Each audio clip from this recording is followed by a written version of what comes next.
ही what's up guys, welcome back once again. दोस्तों, क्या हो अगर आप एक प्लेन में बैठ कर कहीं जा रहे हैं लेकिन अचानक वो क्रैश हो जाए, पर आपके साथ सभी की जान बच जाए, लेकिन फिर हर दिन हर एक दोस्त की जान अनजान तरीके से मौत होती जाए। है ना सोचने वाली बात। आज की कहानी हम आपके लिए लेकर आए हैं, जिसकी शुरुआत में हम एक छोटी पैसेंजर प्लेन को देखते हैं जो अपनी यात्रियों को लेकर लंदन जा रहा है। पर बीच में पायलट को संदेश मिलता है, इस रूट से वो लोग जा रहे हैं, वहां भी एक तूफान आने वाला है। संदेश है, इसीलिए उन्हें दूसरे रूट को पकड़ना होगा।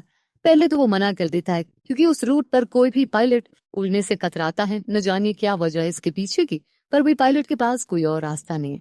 इसीलिए उसने उन लोगों की बात को मान लिया और फिर अपने प्लेन को मोड़ दिया।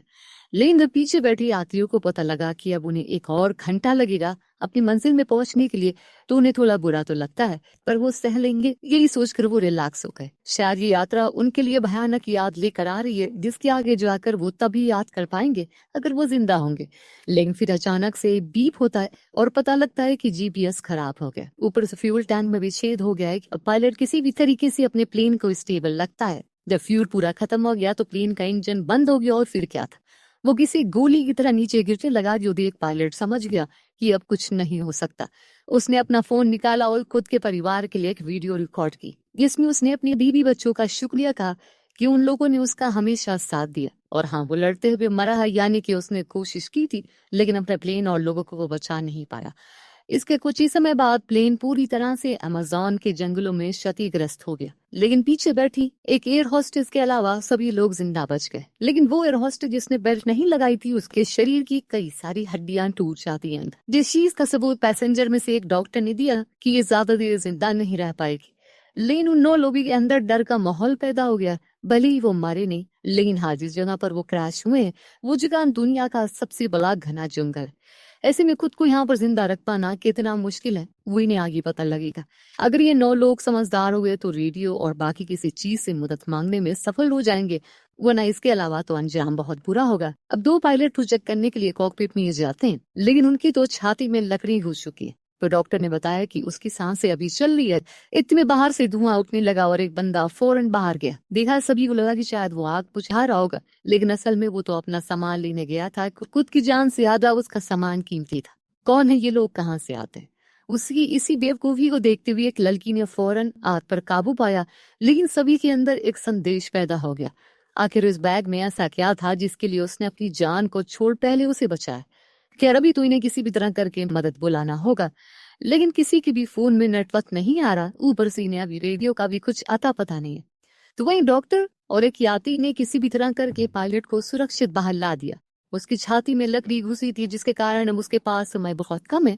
उसे फौरन होश में लाना होगा ताकि वो इनकी मदद कर पाए या फिर कुछ इंफॉर्मेशन दे पाए जो इनके लिए कारगर हो जाए। इस बीच एक बूढ़ा कपल जो कि सभी को आश्वासन देता है कि जल्दी उनकी मदद के लिए कोई जरूर आएगा।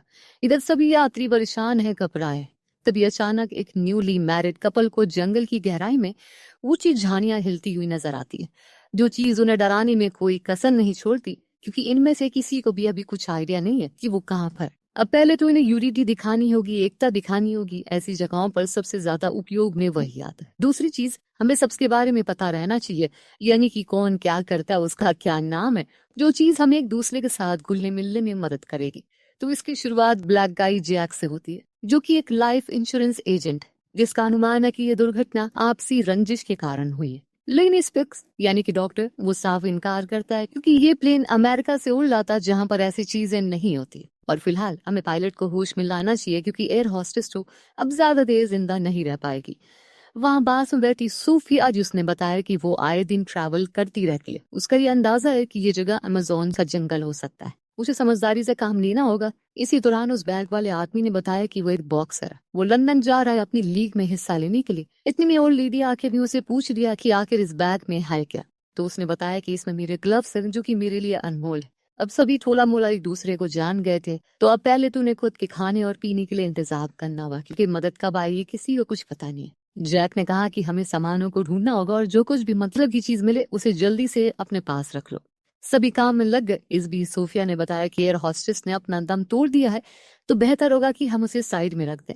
वो अनायासे में लाश की बदबू और कीड़े या फिर कोई और चीज भी आकर्षित उससे हो सकती है। लोगों को उसकी बात ठीक लगती है, इसीलिए उन्होंने ऐसा किया। और इस बीच उस ओल्ड लेडी ने खाने को अलग अलग हिस्सों में रखा, सभी 9 लोगों में बांट दिया। इतने में सोफिया ने बताया कि उसे सबसे ऊंची जगह दिख रही है, अगर हम लोग वहां पर जाएं तो हो सकता है कि नेटवर्क आ सके। जो सुन बॉक्सर अपना सुझाव देता है कि हाँ, ऐसे में हम जंगल में अपने खाने को भी ढूंढ सकते हैं और पानी को भी, दोनों ही वहां पर ज्यादा मात्रा में उपलब्ध है। इस बीच लगातार पायलट खांसे जा रहा है और बार बार पैसेंजर इस पेक्ट की ओर देख रहा है, बल्कि वो तो पहले ही बता चुका है कि ऐसे हालातों में सर्जरी करना ठीक नहीं है। लेकिन अब जब सभी उसे इतनी उम्मीदों से देख रहे हैं तो वो इस रिस्क को लेने के लिए मान जाता है, जिसके लिए उन्होंने प्लेन में मौजूद शराब और फर्स्ट एड का इस्तेमाल किया।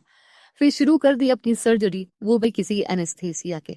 तो आप समझ गए होंगे कि पायलट किस दर्द से गुजर रहा होगा। लेकिन इंस्पेक्टर अपने तजुर्बे से इस काम को पूरा कर देता है, पर काम यही नहीं खत्म हुआ, बल्कि अब पायलट को सर्जरी के बाद वाले खतरे को झेलना होगा, जो कि हो सकता है उसे इन्फेक्शन हो जाए। सभी को इस चीज का ध्यान रखना होगा। प्लेन के अंदर बैठा न्यूली मैरिड कपल जो हनीमून के लिए जा रहा था, वो इसी सोच में डूबा है कि अगर उन पर किसी जंगली जानवर ने हमला कर दिया तो क्या होगा। तभी एक काली परछाई उन्हें प्लेन के दूसरी तरफ दिखाई देती है, जो अचानक से गायब हो गई। दोनों को ही समझ नहीं आया कि वो क्या था। अंधेरा हो गया, सभी जैसे तैसे उस हालत में वहीं सो गए। तभी एक काली परछाई आई और उसने पायलट के मुंह पर कपड़ा रख दिया, शायद उसे कोई मानना चाहता हो। खैर, अगले दिन जब इनकी आंख खुली थी, उन्होंने देखा कि पायलट का पूरा शरीर नीला पड़ चुका है, जो देख स्पेक को बहुत अफसोस होता है। वो नहीं चाहता कि उसकी सर्जरी की जाए, क्योंकि उसका मानना था कि इन्फेक्शन फैल सकता है, और वही हुआ, जिससे कारण वो मर चुका है। लेकिन दोस्तों, असल वजह तो कुछ और ही है, जो अभी इन लोगों को किसी को पता नहीं है। अब सभी का कहना था कि अब इन्हें एयर होस्टेस और पायलट की लाश को दफना देना चाहिए, ताकि उनकी आत्मा को शांति मिल जाए। लेकिन बूढ़ी लेडी का कहना था कि उन्हें ऐसे नहीं करना चाहिए, क्योंकि अगर रेस्क्यू वाले आ गए तो हम फिर इन दोनों के परिवारजनों को उन्हें सौंप सकते हैं। कम से कम वो उन्हें आखिरी बार देख तो पाएंगे। लेकिन क्या आपने सोचा कि आखिर अचानक प्लेन का जीपीएस कैसे खराब हो गया? क्या वो बॉक्सर सच कह रहा है कि उस बैग में सामान ही है? किसने रात के अंधेरे में पायलट के मुंह पर कोट रखा? वो काली परछाई क्या थी? इन सारे सवालों के साथ ये पहला एपिसोड यहीं खत्म होता है।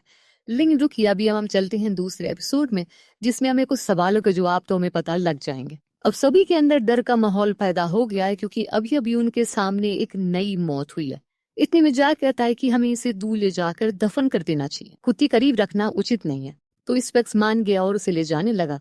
इस दौरान पायलट के जेब से उसका फोन गिर गया और उसे फौरन स्टीफन ने उठा लिया। वही न्यूली मैरिड कपल वाला आदमी, जिसकी वाइफ ने उसे ऐसा करने से मना किया, तो उसने ये कहकर उसे चुप करा दिया कि अगर हम सब बच गए तो कोई तो आखिरी निशानी होनी चाहिए, इसीलिए मैंने ये रख लिया। स्टीफन के चेहरे से साफ साफ पता लग रहा है कि उसकी इरादे कुछ और ही। इधर आखिरी समय पर स्पेक्स थोड़ा समय और रुकने को कहता है, हो सकता है कि उन्हें ढूंढते ढूंढते कोई आ जाए। वहीं डॉक्टर खुद को उसकी मौत का जिम्मेदार मानने लगा है। उसे अभी भी लग रहा है कि उसे सर्जरी नहीं करनी चाहिए, पर जैक कहता है कि अब जो होना था वो हो गया, इसमें आपकी कोई गलती नहीं है। पायलट उसका शुक्रिया करता है, क्योंकि अभी के समय वह पूरी तरह से दिवालिया हो चुका है। यहाँ तक कि उसका परिवार ने भी उसे छोड़ दिया है और अब ये हालत उसे पूरी तरह से तोड़ देंगे। इतना कहकर वो रोने लगता है। अब इन दोनों के जाने के बाद वहां कुछ देर बाद स्टीफन वहां पहुंचा। उसने पायलट की एक उंगली ही काट ली, क्योंकि उसे उसके फोन को अनलॉक करना था। फिंगरप्रिंट की मदद से वो उसकी फोन को खोल लेता है, लेकिन ज्यादा कुछ उसे उसमें मिलता नहीं। तभी उसकी नजर एक सॉफ्टवेयर पर पड़ी, जिसे इस कोड की मदद से खोला जा सकता था। इतनी में हम किसी और इंसान को उसे ये सब करते हुए देखते हैं, जो चीज स्टीफन भी नोटिस कर लेता है, लेकिन ज्यादा कुछ ध्यान नहीं देता। वही लीजा, जो कि वही बुरी लेडी थी, वो अपने हस्बैंड हेनरी से कहती है कि मुझे नहीं लगता कि पायलट की मौत सर्जरी के कारण। दरअसल मैंने कुछ दिन पहले हॉस्पिटल में एक दम घुटने से मृत्यु आदमी को देखा था।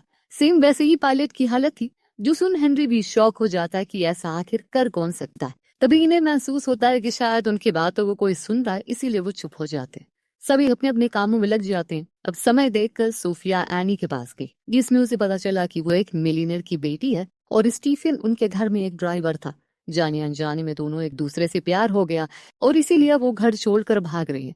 अब उसकी इस हरकत को सुनकर सोफिया को खूब तेज हंसी आती है, पर वो हंसती नहीं, क्योंकि एनी से बड़ी बेवकूफ लड़की उसने कभी देखी नहीं। अब वहीं स्टीफन अभी भी कोशिश में लगा हुआ है किसी भी तरह करके उस सॉफ्टवेयर को खोल ले, लेकिन ऐसा मुमकिन हो नहीं पा रहा है। बॉक्सर को खोजबीन के दौरान एक रेडियो डेटोमीटर मिलता है, जो कि अभी चालू है, पर एंटीना खराब होने के कारण वो किसी को संदेश नहीं भेज सकते। इसीलिए उन्हें ऊपर चोटी पर जाना होगा, जिसमें हम एक दिन जिसमें हमें एक दिन लग सकते हैं। इसीलिए आज हम थोड़ा सा आराम करते हैं और फिर खाने और पीने की तलाश में आगे बढ़ते हैं, क्योंकि अब हमारे पास सिर्फ एक ही बॉटल पानी बचा हुआ है।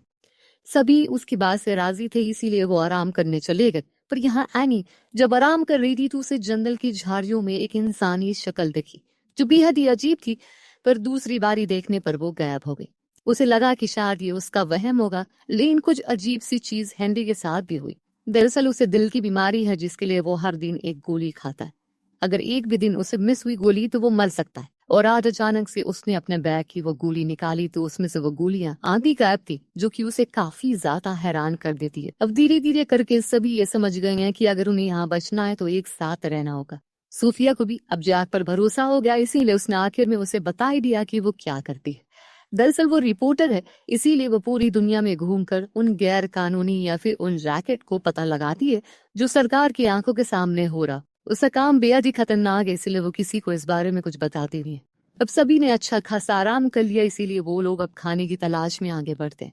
इस दौरान उन्हें कुछ नीले मशरूम दिखते हैं, पर सोफिया का कहना था ये जहरीले हो सकते हैं, लेकिन ये इस बात का सबूत है कि आसपास पानी है। वो पानी की खोज में और आगे निकलते हैं, जो कि आगे जाकर स्टीफन को मिल भी जाता है। वो उसमें बिना देरी के लिए नहाने जाने लगा, लेकिन बॉक्सर ने उसे रोका और कहा कि पहले उसे चेक करना होगा कि ये कितना गहरा है, जिसके लिए उसने एक जूते को फेंका जो पलक झपकते ही पानी के अंदर चला जाता है, और जो देख सभी का खून ठंडा पड़ गया कि आखिर ये क्या था। तब सोफिया बताती है कि शायद यहाँ पिराना हो सकती है, पिराना मछलियां, जो कि यहाँ पर अभी भी पाई जाती है। और इतनी में ही इन्हें गोली की आवाज आई, जो हैंडी ने चलाई थी, क्योंकि वो अपने साथ एक बंदूक लेकर आए थे। जो एक प्लेन में कैसे आ गई ये हमें तो नहीं बताया गया। हाँ, इतना जरूर पता चला कि वो एक शिकारी है और उसका निशाना काफी अच्छा है। इसकी मदद से उसने बंदरों को मार गिराया और फिर सभी ने उसके मांस को खाया। वहीं सोफिया ने गंदे पानी को उबाल कर सभी को पीने को दिया। यानी को उस खाने को खाने में काफी दिक्कत हो रही थी, तो हानी ने उसका हिस्सा भी खा लिया। इधर जैक ने आखिरकार बॉक्सर से पूछ लिया कि उसके बैग में ऐसी कौन सी चीज है जिसके लिए वो इतनी परवाह करता है। उसने फाइनली उसे खोला और दिखाया कि ये एक मास्क, जो मेरे दिल के बहुत करीब है, क्योंकि इसने मुझे पहचान दिलाई, इसीलिए मेरे लिए बहुत अनमोल है। अब सभी सोने के लिए चले जाते हैं, पर इस बीच दोस्तों हम एक परछाई को देखते हैं, जो एक फोन को ढूंढता है और फिर उसी फोन से किसी को कॉल करके बताना शुरू करता है। इधर हैंडी की तबीयत में गड़बड़ी होना शुरू हो जाती है। सभी भागते हुए आते हैं, लेकिन अब देर हो चुकी है, क्योंकि उसे स्ट्रोक के कारण उसकी मौत हो जाती है। जो देख उसकी पत्नी तो पूरी तरह से दूर गई, क्योंकि उसे ये लग रहा है कि उसके हस्बैंड की मौत स्ट्रोक के कारण नहीं, बल्कि किसी की साजिश के कारण हुई है, क्योंकि उसे पता चल गया कि पायलट की हत्या की गई थी दम घोटकर, और इसीलिए उसी हत्यारे ने मेरे पति को साजिश के तहत मार डाला। सभी को ये बात थोड़ी अजीब लगती है कि ऐसा कैसे हो सकता है कि अचानक उसकी सारी गोलियां गायब हो गई। किसने किया होगा ये? और इतने में स्टीफन के हाथ एक वीडियो लगती है, जो कि उसी पायलट के फोन में मिली थी। अब वो सभी को दिखा रहा होता है। हर किसी घबराए हुए इंसान की तरह वो भी अपने आखिरी समय गौर से अपने परिवार को याद करता है, लेकिन आखिर में अपनी बीवी से कहता है कि मैंने अपना काम कर दिया, अब कोई बचेगा नहीं।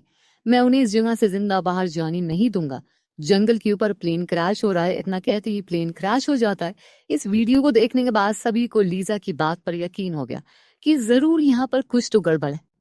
शायद उनके पास ही इन 3 लोगों का कातिल छुपा हुआ है, जो उनकी हर चीज को देख रहा है।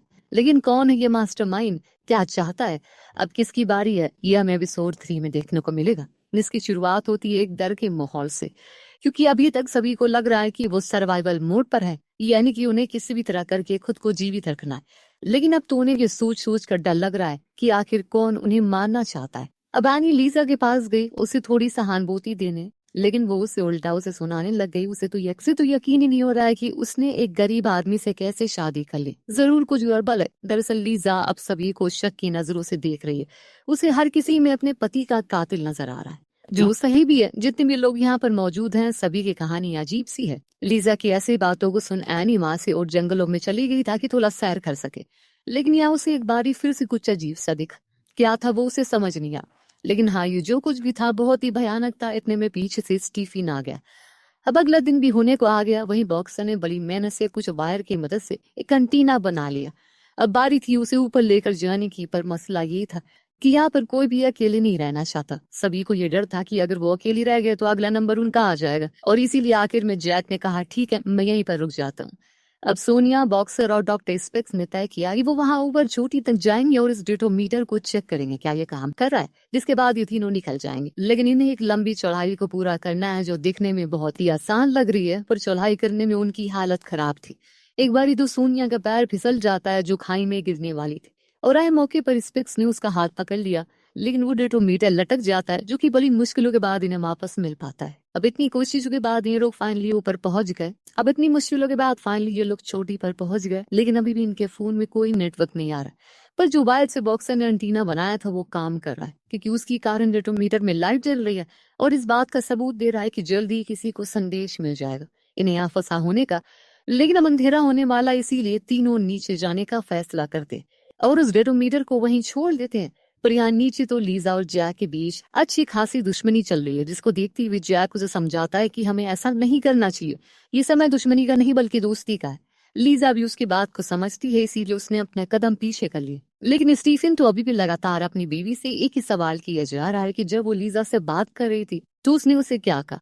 लेकिन इस बारी एनी उसे कुछ नहीं कहा। तभी उसे याद आया कि उसने उसे कई साल पहले कहा था कि वो एक किताब लिख रहा है, पर उसने तो कभी उसे कुछ लिखते हुए देखा ही नहीं।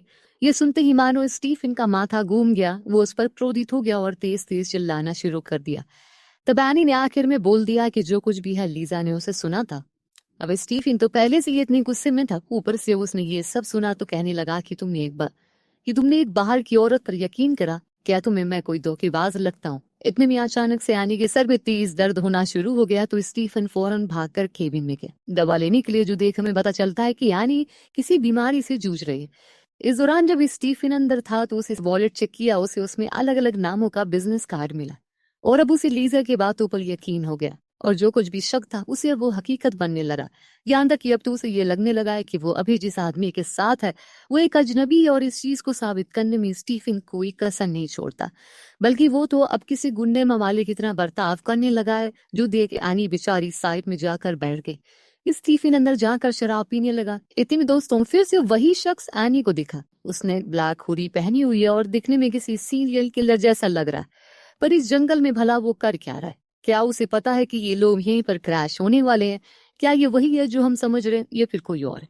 सही मौके पर वहां स्टीफन आ गया, जिसे आनी ने बता दिया कि कोई है जो क्रैश होने के बाद मेरे पीछे पड़ा हुआ है। अब मुझे वो हर जगह दिखाई देने लगा है। लेकिन उसने ये कहकर उसकी बात को टाल दिया, शायद उसे कोई भ्रम होगा। जो सुनते ही एनी उसके मुंह पर वही अलग अलग नाम वाले बिजनेस कार्ड को फेंक देती है, जो देखकर वो समझ गया कि इसे पता चल चुका है कि वो क्या काम करता है।